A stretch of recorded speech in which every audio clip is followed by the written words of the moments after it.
Hello everyone, welcome to into maths. This is Dheeraj Tiwari. आज हम लोग जेई 2025 28 ऑफ जैन शिफ्ट 2 की दो एमसीक्यू प्रॉब्लम करने वाले हैं।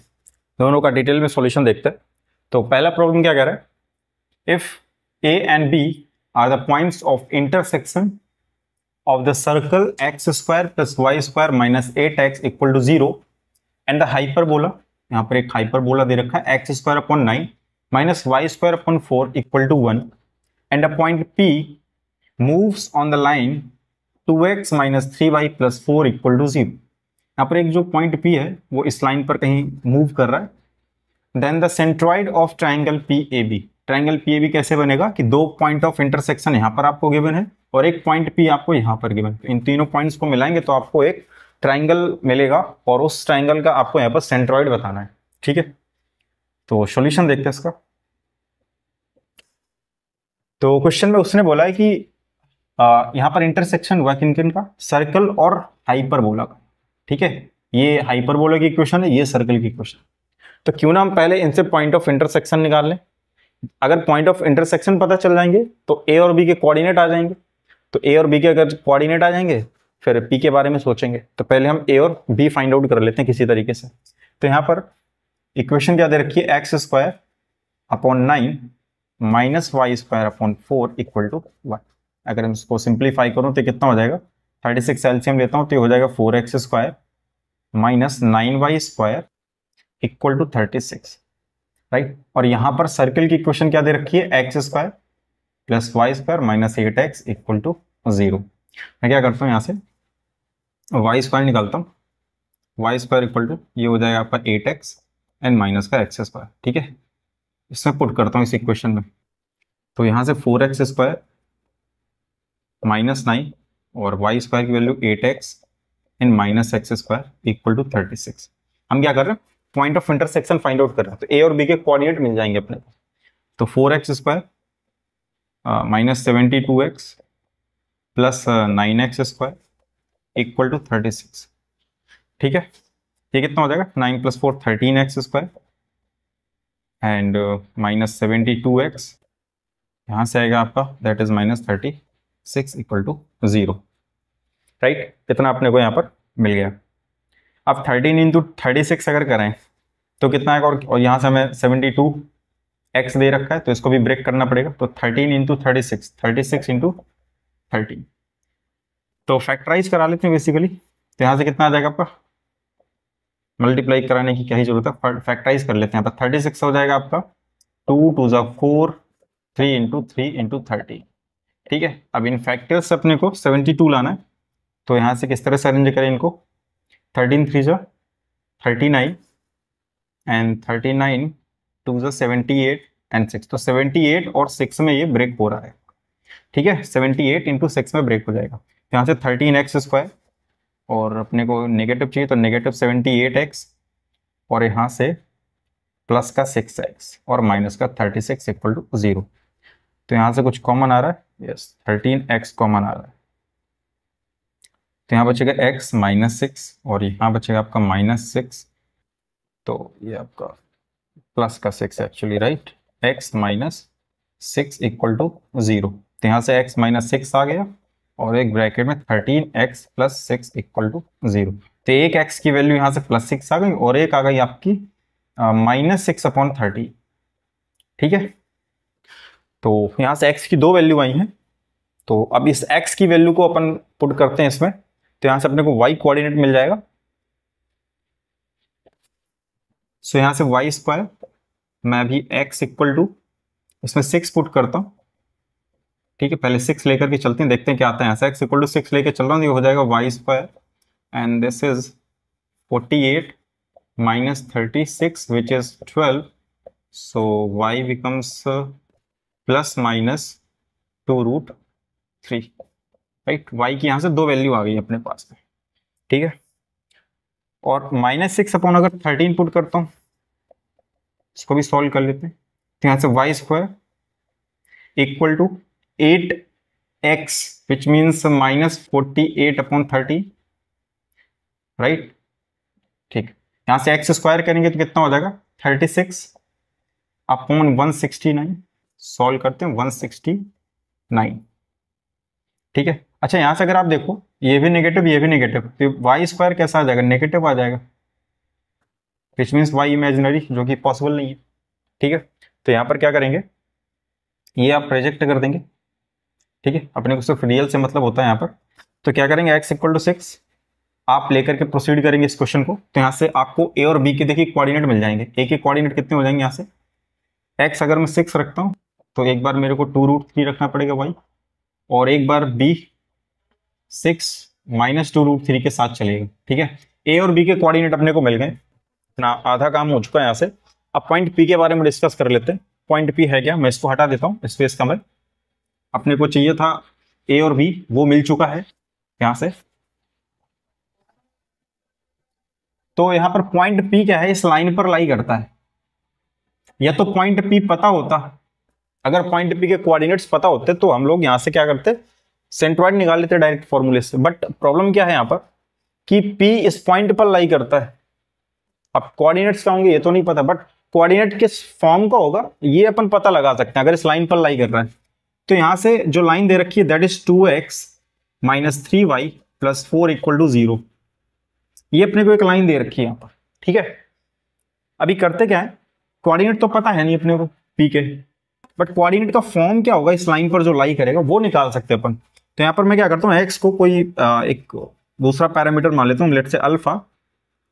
तो यहाँ से होगा क्या कि ये 2 अल्फा हो जाएगा minus 3y plus 4 equal to 0। तो 2 अल्फा प्लस 4 अपॉन में 3 इक्वल टू y।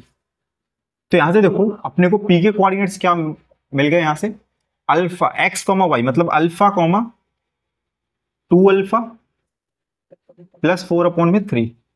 बात सही है ना भाई, ऐसे ही तो करते हैं। अगर कोऑर्डिनेट्स नहीं पता तो कोऑर्डिनेट का फॉर्म पता कर लेते हैं भाई, वो इस फॉर्म का होगा।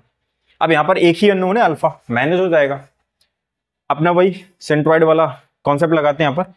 तो सेंट्रॉइड लगाना है तो यहाँ पर क्या करते हैं, x निकाल लेता हूं मैं यहाँ से, कितना हो जाएगा इन तीनों का सम, 6 plus 6 12, 12 plus alpha divided by 3। तो यहां से अल्फा की वैल्यू कितनी आ जाएगी, 3x and minus 12, right, 3x minus 12 आ गया। ऐसे अगर मैं y निकालूं तो क्या आ जाएगा, y equal to which means 2√3, this is 0। तो यहाँ बचेगा आपका 2 अल्फा प्लस 4, और 3 से डिवाइड करोगे तो 9 हो जाएगा आपका। That is 9y equal to 2 alpha plus 4। यहाँ से अल्फा की जो वैल्यू है अपने पास, ठीक है, वो इसमें पुट कर देते हैं। तो 9y इक्वल टू ट्वाइस करना है तो ये कितना हो जाएगा, 6x हो जाएगा, और ये माइनस का 24 हो जाएगा प्लस का 4, which means 9y equal to 6x minus का 20। ये अपने पास में कुछ आ गया। यहाँ पर क्या पूछ रहा था, then the centroid of triangle PAB lies on the line, किस लाइन पर लाई करता है। तो अपने को पता चल गया यहाँ पर कि इस लाइन पर वही लाई कर रहा है, 9y equal to 6x minus 20 पर। तो यहां से है क्या ऑप्शन में, 9y ये ऑप्शन मैच कर रहा है, 6x minus 9y equal to 20। Yes, option number 4 is your correct answer. ठीक है, तो नेक्स्ट प्रॉब्लम देखते हैं क्या कर रहा है। ये क्वेश्चन कह रहा है, let f such that r excluded 0 to minus infinity to 1 open interval be a polynomial of degree 2। ठीक है, मतलब क्वाड्रेटिक पॉलिनोमियल दे रखा है, satisfying fx multiplied by f of 1 by x equal to fx plus f of 1 by x। बहुत जाना माना format दे रखा है यहाँ पर फॉर्म फंक्शन का। फंक्शन रूल क्या दे रखा है यहाँ पर, fx into f of 1 by x equal to fx plus f of 1 by x। ठीक है, if f of k equal to minus 2k then the sum of squares of all possible values of k। यहाँ पर ये जो k आपको दिखाया गया है, इसकी जितनी भी पॉसिबल वैल्यूज होंगी उनके आपको स्क्वायर का सम बताना कितना हो, राइट। ठीक, तो यहाँ पर जो फंक्शन दे रखा है ना, ये बहुत बढ़िया दे रखा है। यहाँ पर रूल जो दे रखा है f ऑफ 1 बाई x, ये बड़ा स्टैंडर्ड फॉर्म है। अगर आपको नहीं भी पता स्टैंडर्ड फॉर्म तो आप बेसिक इसी से करने जाएंगे, बस थोड़ा लेंदी हो जाएगा। बट अगर इस फॉर्मेट की अगर आपको जानकारी है कि यहाँ पर जो फॉर्म दे रखा है कि fx फिर उसका इनवर्स 1 अपॉन x, दोनों का प्रोडक्ट इक्वल टू वो आपके सम में ब्रेक हो जाता है, तो फिर यहाँ से फंक्शन क्या होता है आपका fx equal to 1 plus minus x की पावर n टाइप का होता है यहाँ पर। ठीक है, अब यहाँ पर n क्या होता है, वो डिग्री होती है। तो यहाँ पर डिग्री कितनी दे रखी है, 2 दे रखी है। तो यहाँ पर जो फंक्शन हो जाएगा आपका f x equal to 1 plus minus x की पावर 2 टाइप का हो जाएगा। वहां से क्वाड्रेटिक पॉलिनोमियल उसने बोला हुआ है, तो बस सिंपल यहाँ पर। अच्छा यहाँ पर देखिएगा डोमेन में आपका 0 इंक्लूडेड नहीं है, ठीक है, और रेंज यहाँ पर क्या दे रखी है, माइनस इन्फिनिटी से, सॉरी कोडोमेन माइनस इन्फिनिटी से 1 दे रखी है। यहाँ पर आपको कोडोमेन ओपन इंटरवल। तो चलिए यहाँ पर थोड़ा काम कर लेते हैं इस पर। अब अपने को क्या कि ये एफ ऑफ के इक्वल टू -2k दे रखा है। इस पर आते हैं, यहाँ पर दो साइन देख रहे हैं प्लस माइनस एक्स स्क्वायर। तो अगर मैं इसको एक बार F x equal to 1 plus X square लेकर के चलता हूँ, तो यहाँ पर मेरे को ये बताना, ये एक्स स्क्वायर ये तो पॉजिटिव रहने वाला है हमेशा, तो इसमें कुछ भी आएगा ये वैल्यू आपकी क्या मिलने वाली है, ग्रेटर देन 1 मिलने वाली है, ठीक है, ग्रेटर देन 1 मिलने वाली है, क्योंकि 0 तो है नहीं, 0 आप रखोगे भी नहीं इसमें, तो हमेशा ग्रेटर देन 1 मिलने वाला। बट प्रॉब्लम कहाँ है कि 1 से ज्यादा आप 1 भी नहीं ले सकते, इवन 1 से ज्यादा तो दूर की बात है। तो ये वाला आप फंक्शन एक्सेप्ट नहीं करेंगे फॉर दिस क्वेश्चन, ठीक है। आप क्या एक्सेप्ट करने वाले हो, f x equal to 1 minus x square. तो यहाँ से रीजन भी समझ लीजिएगा कि हमने इसको क्यों एक्सेप्ट नहीं किया, क्योंकि अगर आप इसमें कुछ भी वैल्यू रखोगे यहाँ पर फंक्शन आपका ग्रेटर देन 1 आएगा, जो कि एक्सेप्टेबल नहीं है अकॉर्डिंग टू दिस, क्योंकि यहाँ पर कोडोमेन, ठीक है, और रेंज कोडोमेन का ही सबसेट होती है, उससे आगे तो जाएगा नहीं, तो ये आप एक्सेप्ट नहीं करोगे। अब आते हैं f x equal to 1 minus x square. अब इस पर आते हैं इस कंडीशन पर, एफ ऑफ के, तो ये कितना है आपका -2k, और इसमें अगर वैल्यू रखता हूं तो हो जाएगा -1 माइनस के स्क्वायर, ठीक है। सिंप्लीफाई करते हैं यहाँ से के स्क्वायर -2k -1 इक्वल टू 0, तो यहाँ से क्या हो जाएगा k equal to -b which is 2 plus minus b square -4ac, तो मतलब ये आपका हो जाएगा प्लस का 4 अपॉन में 2a विच मीन्स 2। तो यहाँ से कितना आ जाएगा, k की वैल्यू आ गई आपकी 2 प्लस माइनस, और कितना आ गया यहाँ से आपका 2√2 अपॉन में 2 आ गया, 2 से 2 कैंसिल आउट कर दिया, यहाँ बचा 1 प्लस माइनस √2। तो k की दो वैल्यू आ गई यहाँ पर आपकी, k1 1 प्लस √2 और k2 1 माइनस √2। सिंपल, इतना आ गया। अब ये पॉसिबल वैल्यूज है k की, बस इसके स्क्वायर का सम बताना है आपको, तो स्क्वायर कर दो भाई यहाँ से, ठीक है। कितना आ जाएगा 1 प्लस 2 प्लस 2√2, ठीक है, 2√2 and equal to 1 plus 2 minus 2√2। दोनों को ऐड करना है ना यहाँ पर, तो ऐड कर दोगे तो कितना आ जाएगा यहाँ से, ये तो कैंसिल आउट हो जाएगा, 3 प्लस 3 कितना हो जाएगा 6 आ जाएगा। तो ऑप्शन में है क्या, yes, option number 2 is your correct answer. अगर देखो ये कितना छोटा हो गया प्रॉब्लम, अगर आपको ये फॉर्मेट पता है, रूल पता है, तो आप डायरेक्ट कर सकते हो, अदरवाइज आप इसमें वैल्यू पुट करोगे, ठीक है, कोफिशिएंट कंपेयर कराओगे, तो हो तो जाएगा वहां से भी, बट थोड़ा सा आपको टाइम लग जाएगा इसमें, ठीक है। तो आई होप कि ये दोनों प्रॉब्लम आपको समझ में आई होंगी। तो मिलते हैं नेक्स्ट लेक्चर में नेक्स्ट क्वेश्चन के साथ में, तब तक के लिए स्वस्थ रहिए, मस्त रहिए।